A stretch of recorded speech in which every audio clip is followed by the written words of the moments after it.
ఆడపిల్లను పుట్టనిద్దాం, పెరగనిద్దాం, ఎదగనిద్దాం అనే నినాదంతో అంబేద్కర్ కాలనీలో ఐద్వా మహిళా సంఘం ఆధ్వర్యంలో బతుకమ్మ సంబరాలు నిర్వహించడం జరిగింది.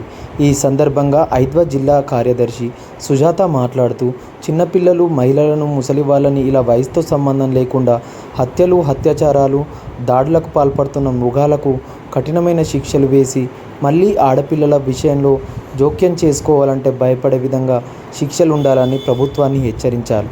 రానున్న కాలంలో మహిళలకు రక్షణ కల్పించే విషయంలో ప్రభుత్వాలు బాధ్యత నిర్వహించకపోతే పెద్ద ఎత్తున ఆందోళన కార్యక్రమాలు చేస్తామని హెచ్చరించారు.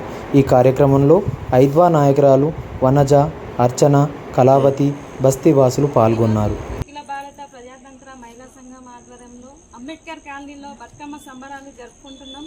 ఈ పండుగ సందర్భంగా మహిళలందరూ కూడా విజ్ఞప్తి చేస్తూ ఉన్నారు రాష్ట్ర ప్రభుత్వానికి.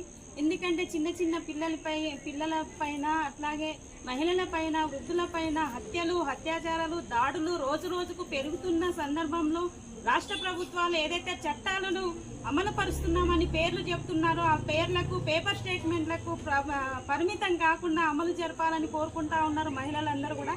ఎందుకంటే నిర్భయ, దిశ, పోక్సో చట్టాలు వచ్చినప్పటికీ కూడా హత్యలు, అత్యాచారాలు రోజు రోజు పెరుగుతున్నాయి తప్ప ఎక్కడ కూడా తగ్గిన పాపన పోవట్లేదు. కాబట్టి ఈ చట్టాలను అమలుపరిచి మహిళలకు రక్షణ కల్పించే దిశగా ప్రభుత్వము అడుగులు ముందుకు వేయాలని చెప్పేసి విజ్ఞప్తి చేస్తూ ఉన్నాం. లేకపోతే రానున్న కాలంలో ఐద్వా మహిళా సంఘం ఆధ్వర్యంలో పెద్ద ఎత్తున ఆందోళన కార్యక్రమాలు చేపడతామని హెచ్చరిస్తూ అందరికీ కూడా దసరా పండుగ అలాగే బతుకమ్మ పండుగ శుభాకాంక్షలు తెలియజేస్తా ఉన్నాం.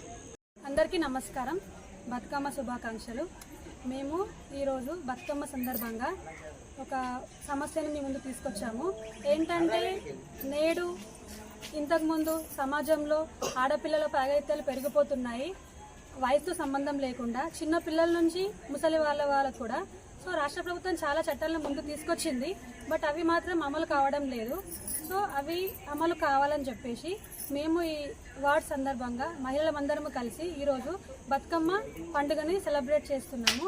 ఎందుకంటే అట్లీస్ట్ నెక్స్ట్ ఫ్యూచర్లో అయినా ఇట్లాంటి సమస్యలు రాకుండా ఆడపిల్లల అగత్యాలు తగ్గిపోతాయని చెప్పి మేము మహిళలందరం ఈరోజు ఈ వార్డులో రాష్ట్ర ప్రభుత్వానికి మేము మా విన్నపాన్ని అందజేస్తున్నాము.